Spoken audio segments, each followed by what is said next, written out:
Hogyan formálja az ősi japán művészet a modern művészeteket? Miért fontos a számunkra, hogy megismerjük más kultúrák, más időben élő emberek gondolkodásvilágát, és hogyan hat ez a mi mindennapjainkra? Pillancsunk bele Gáspár Anna Mária művészetébe, aki a fiatal magyar művészgeneráció egyik kiemelkedő képviselője.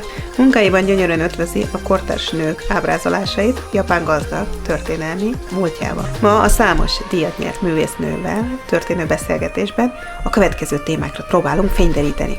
Hagyomány és inspiráció. Milyen hagyományos technikákban találhat inspirációt valaki? Fogunk beszélgetni az ukiyo-ról és egyéb számos japán művészeti formáról, amelyek hatással voltak Anna Mária művészetére.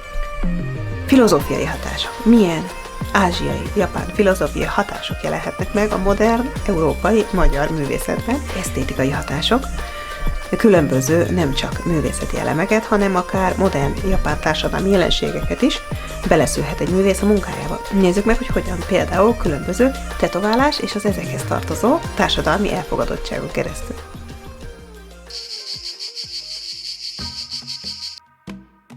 Mi az a meghatározó élmény, ami a japán művészetekkel kapcsolatba hozott? Legelőször a kalligráfia vonzott.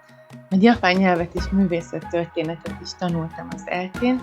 Többször voltam Japánban, majd doktori kutatásokba is kezdtem japán művészet témában. A témám egyébként a késő ókori famaszoknak voltak. Hogyan hatott konkrétan a művészetedre Japán?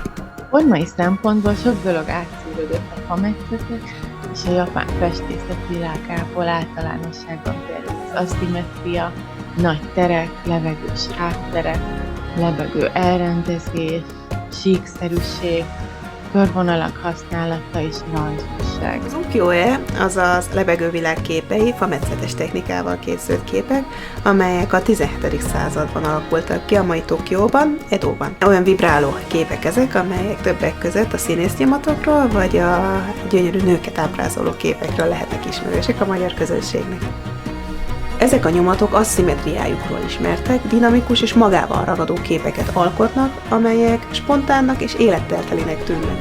A művészeted egyik meghatározó eleme a nőket érintő kérdéskörök, a feminin és maszkulin archeotípusok vizsgálata. Miben látod a japán és a magyar női szerepek különbözőségét, és hogyan jelenik meg ez a művészetedben? Sok fotót használok, amik jellemzően nőket ábrázolnak, önarcképeket, saját fotókat, a Japánból is talált archívfelvételeket, ezeket referenciaként vagy konkrétan a munkákba is beépítve használom. Univerzálisan érdekel a nőiesség témája. Azt gondolom, hogy rengeteg hasonlóság van a női lét tapasztalataiban a két ország között is, mint például a női szerepek változásainak egyéni és társadalmi kihívásai.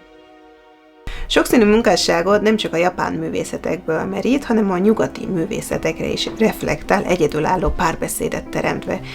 Tudnál néhány példát mondani erre? Ilyen különböző keleti és nyugati technikákat és motívumokat is használok együtt, és emellett az aranyszín használata is jó példa, ami mást jelent például a nyugati ikonoknál és a keleti művészetben. Ezzel a festészetben, a fém és a textilművekben is játszok. Vegyük csak szemügyre Anna Mária festményét, amely nők lábán lévő tetoválásokat hangsúlyoz. Japánban még a mai napig sem lehet tetoválással nyilvános fürdőkbe járni, mivel a jakuzával, a japán maffia hagyományőrző szervezetével hozzák összefüggésbe. Még a tetovált külföldieket sem engedik be, bár őket nem tekintik a jakuza részének. Érdekes módon az Edo korszakban nem a jakuzák, hanem a bátor tűzoltók viseltek tetoválásokat, amelyeket japánul irezuminek neveznek. Meglepő, hogy mennyit változott a tetoválások kulturális megítélése. Különböző technikákat alkalmazol, többek között fémporral és egyéb ipari eszközökkel, olajjal, vászonra vitt képeid is vannak. Ezek sokaknak ismerősek lehetnek a japán művészetből. Tudnál erről mesélni? Az egyik meghatározó élményem az utolsó kutatóéven volt Japánban. Akkor volt egy nagy rinpa kiállítás sorozat, aminek hatására elkezdtem intenzíven az aranykos technikával foglalkozni, amit később egyedi módon, ipari anyagokkal továbbfejlesztettem. A 17. században Kiotóban alapított és a japán művészetnek ezt az időszakát meghatározó Rinpa iskola az arany és ezüstlevél technikáiról híres. Stilizált mintákat tartalmaz, amelyek gyakran a természetre, az irodalomra és a költészetre összpontosítanak. Hatása Edóra is kiterjedt, a helyi művészetre, kerámiára és textíliára, alkalmazkodva a főváros élénk kultúrájának ízléséhez és irányzataihoz. Az így tökéletesített aranyfüst technikát nem csak a japán történelmi háttérrel rendelkezik, hanem az élet tökéletlenségével és mulandó voltával is. Ez pedig egy újabb japán esztétikai fogalomba, a wabi-sabiba vezet. Hogyan jelenik meg ez a wabi-sabi életérzés a művészetedben?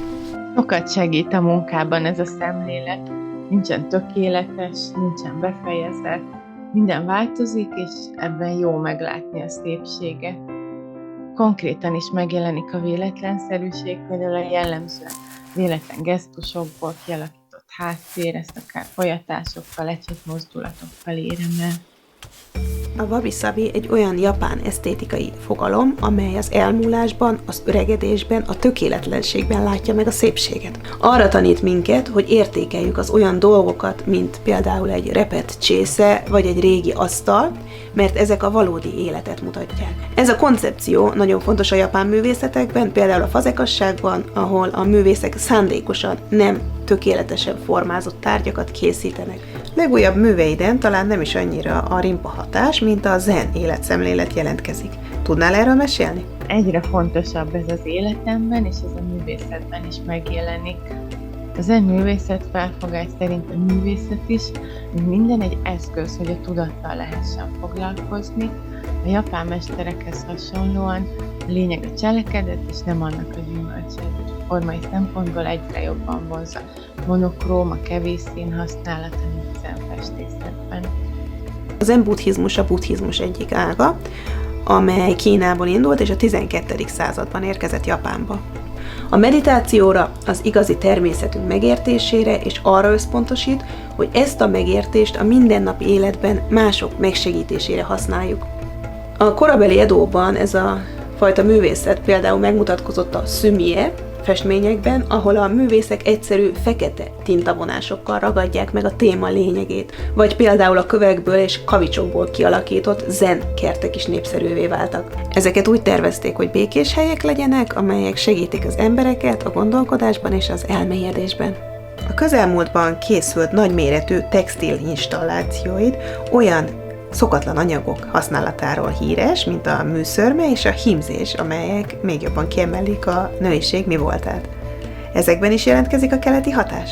Igen, ezt utólag vettem észre, hogy az újabb textilművek milyen erősen megidézik a tekercsképek hosszúkás keretes formáját, valamint a paravánszerű osztás is megjelenik.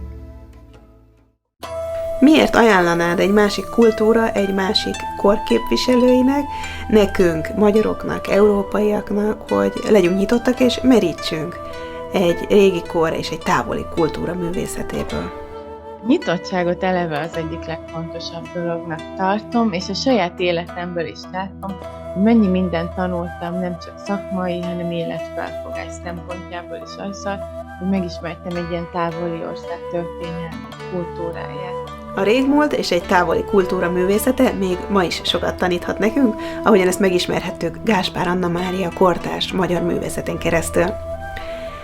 Ha kíváncsi további részletekre a művésznő munkásságáról, kérem tekintse meg a leírásban található linket, és ne felejtsen el feliratkozni a csatornára. Várom a következő részben!